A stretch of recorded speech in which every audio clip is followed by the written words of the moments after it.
Okay, so I think we all know how to breathe right, like in through the nose, out through the mouth. Or at least we think we do. But today's deep dive might make you rethink that whole process a bit. We're going to be talking about nose breathing versus mouth breathing. And how something as simple as which passage you choose to use can actually have a pretty profound effect on your health. That's right. And our main source for this exploration is this article, Nose Breathing versus Mouth Breathing. Which one keeps you alive better? Pretty catchy title, right? Very attention-grabbing. Yeah, so by the end of this deep dive, you'll hopefully have a whole new appreciation for your nose. You'll see why it might just be the key to better sleep, better health, maybe even a sharper mind. That's a bold claim, but let's see if the science backs it up. So the article starts off by talking about the design of the nose. Yeah, it's more than just for smell. It's actually like a complex air processing system. I never really thought about it that way. Yeah. But the nose is actually incredibly efficient at filtering warming and humidifying the air you breathe. So, for example, you have these tiny little hairs in your nostrils called cilia.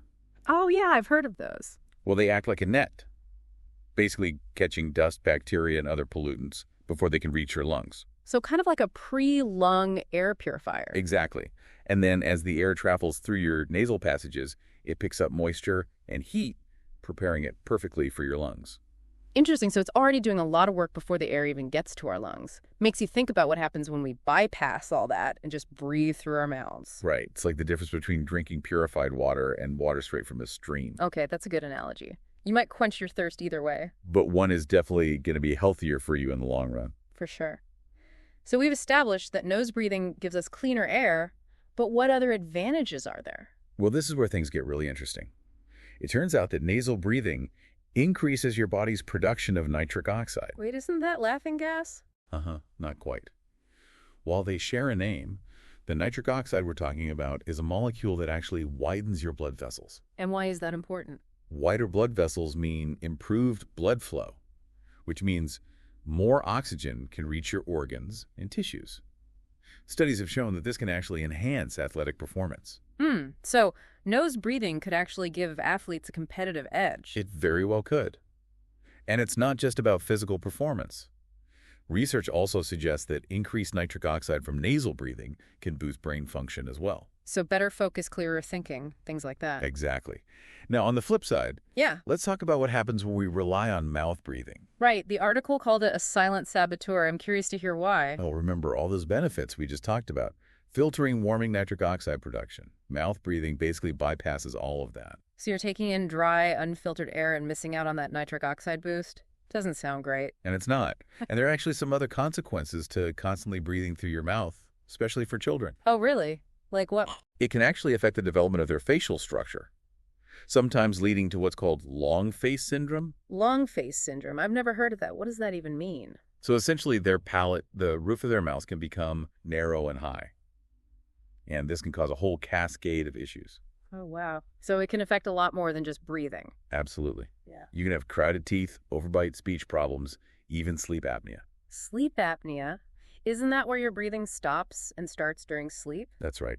And a major contributor to sleep apnea is airway obstruction, which is much more likely when you're breathing through your mouth. I see what you mean. If your mouth is open all night, your tongue and those soft tissues can relax and block your airway. Exactly. So it's not just about feeling dry and uncomfortable. Mouth breathing can have some serious long-term health consequences. This is making me much more aware of my own breathing habits already. It's something we often take for granted, but it's fundamental to our health and well-being. Okay, so we know nose breathing is generally better, but let's get even more specific. When it comes to actually delivering oxygen to our bodies, is one type of breathing more efficient than the other? Yes, there's definitely a difference. And nasal breathing comes out on top. Interesting. How so? Well, nasal breathing tends to promote deeper, slower breaths. And this allows the air to stay in your lungs for a longer period of time, which in turn maximizes oxygen absorption. So it's not just about the quantity of air you take in, but how well your body can actually use it. Precisely. Plus, nasal breathing is also great for strengthening your diaphragm. Oh, yeah, the diaphragm, that big muscle that helps us breathe. Exactly. When you breathe deeply through your nose, you engage your diaphragm more fully, which can strengthen your core and improve overall respiratory function. Sounds like we're really designed to breathe through our noses for a reason. It certainly seems that way. Now contrast that with mouth breathing, which often leads to shallow, rapid breaths. This means less oxygen is reaching your bloodstream, and you might find yourself feeling short of breath more easily, especially during physical activity. So I'm guessing athletes, especially endurance athletes, would see a big performance improvement if they switched to nose breathing. Most definitely. And it's not just about athletic performance, it's about overall well-being. Imagine you're about to give a big presentation, Oh, I know that feeling. or you're facing a tough situation in your personal life. Would you rather feel calm, collected, and in control, or anxious, jittery, and out of breath? I think we all know the answer to that one. So is there a way to train ourselves to breathe through our noses more often? Especially if we're used to mouth breathing. There are definitely things you can do. I'm all ears. So where do we even begin? Like, if we've been mouth breathing for years, how do we switch to nose breathing? Well, the first step is offer the simplest address any nasal blockages. If you're constantly stuffy, it's only natural to resort to mouth breathing. Makes sense. If I can clear up that congestion, I'm more likely to breathe through my nose naturally. Right. But here's the thing that many people don't realize. The more you use your nose, the clearer it often becomes. Wait, really? I would have thought that would make it worse. It might seem counterintuitive, but it's like exercising a muscle. When you breathe through your nose, you're increasing airflow, Okay. and you're stimulating the production of nitric oxide, which we know helps to dilate blood vessels and reduce inflammation. So it's kind of like a positive feedback loop. The more you nose breathe, the easier it becomes. Exactly. And there are specific breathing exercises you can try to help kickstart this process. The 4-4-6 technique, for example. 4-4-6, I haven't heard of that one. It's very simple. You breathe in gently through your nose for a count of 4, hold your breath for a count of 4, and then exhale slowly through your nose for a count of 6.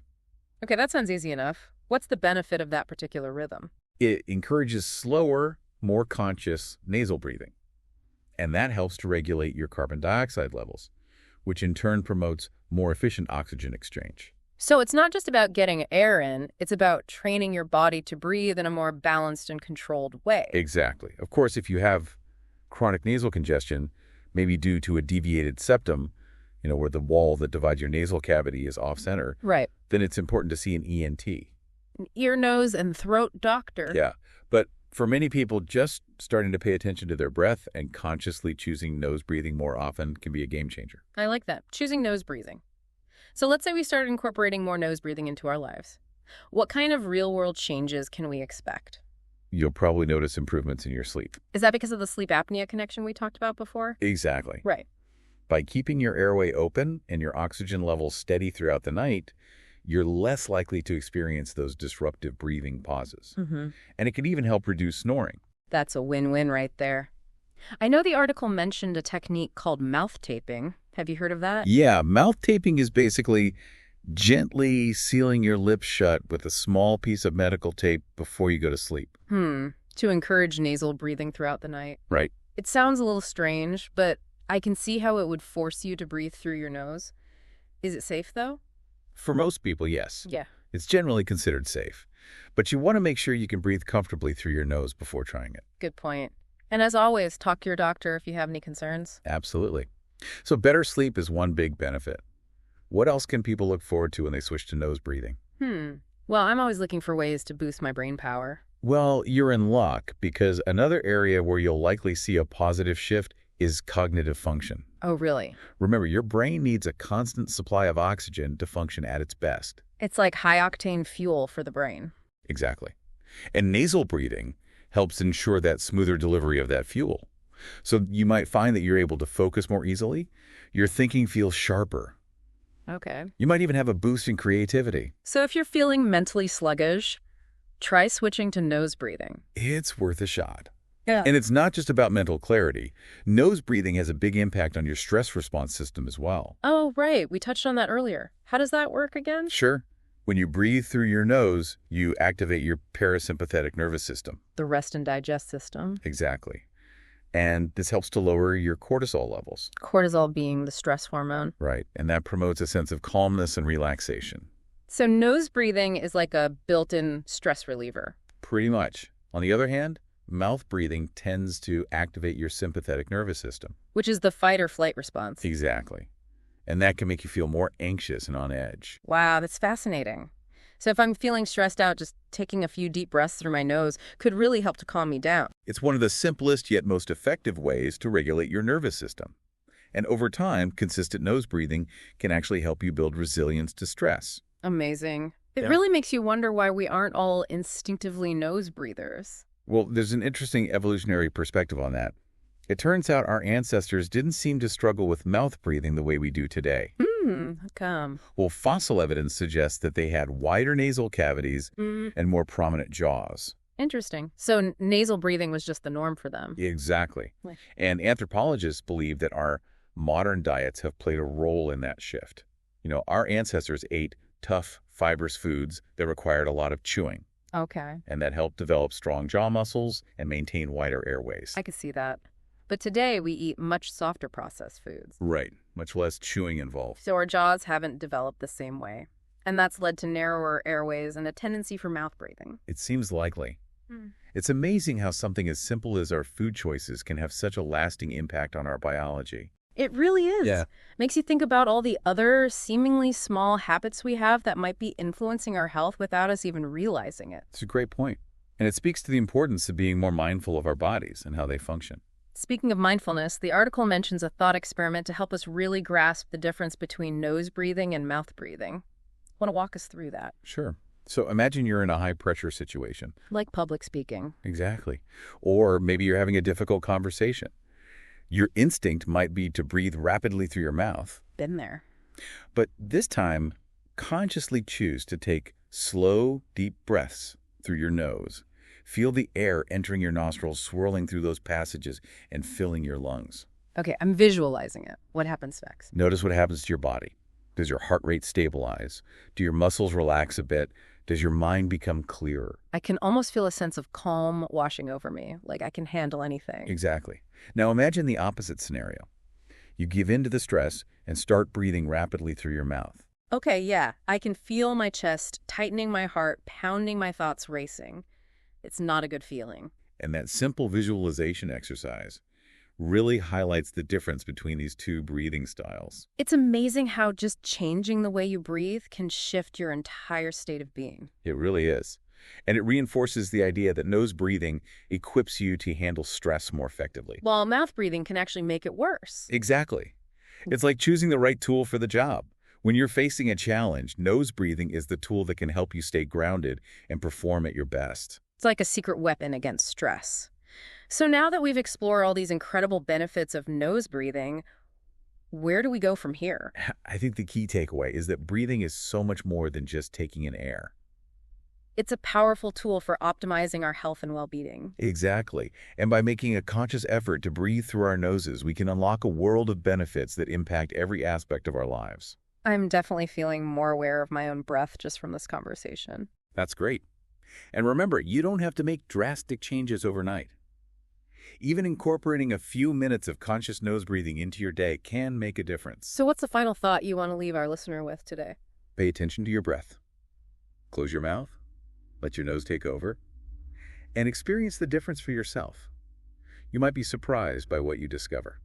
Wow, it really is amazing to think about how something as basic as breathing can have such a big impact on our health and well-being. It is, isn't it? And it's something we often just don't even think about until we really start paying attention. You know, this deep dive has been a real eye-opener for me. We started off talking about how the nose acts like this amazing filtration system, warming and humidifying the air before it even gets to our lungs. Right. And then we talked about how nasal breathing actually boosts our nitric oxide levels, which is like giving our cardiovascular system and brain function a serious upgrade. Yeah, and then we got into all those other benefits: better sleep, improved cognitive function, lower stress levels. I mean, it's almost like nose breathing is this secret key to unlocking a whole new level of health and performance. And yet, so many of us just default to mouth breathing without even realizing it. It's pretty fascinating when you think about it, how our modern lifestyles have kind of impacted our biology in ways we might not even be aware of. Yeah, with our soft diets and our constant stress. Exactly. I mean, it really makes you wonder what other seemingly small habits we have that could be influencing our health without us even knowing. That's a really good point. Yeah. And it just highlights how important it is to be more mindful of our bodies and how they work. That thought experiment we did earlier where we imagined ourselves in that really stressful situation, choosing between nose breathing and mouth breathing, That really stuck with me. The difference in how our bodies respond is just incredible. Yeah, it really is a powerful demonstration of how we can use our breath to regulate our nervous system and handle those challenging moments more effectively. So if we could boil all this down into one key takeaway for our listeners, what would it be? I think the most important thing to remember is that breathing is so much more than just taking in air. It's this incredibly powerful tool we have for optimizing our health and well-being. And by making a conscious choice to breathe through our noses, we can tap into this whole range of benefits that go way beyond just getting enough oxygen. You know, it's almost like we've been given this incredible gift, and so many of us just haven't even unwrapped it yet. I love that. And you don't have to make any drastic changes overnight.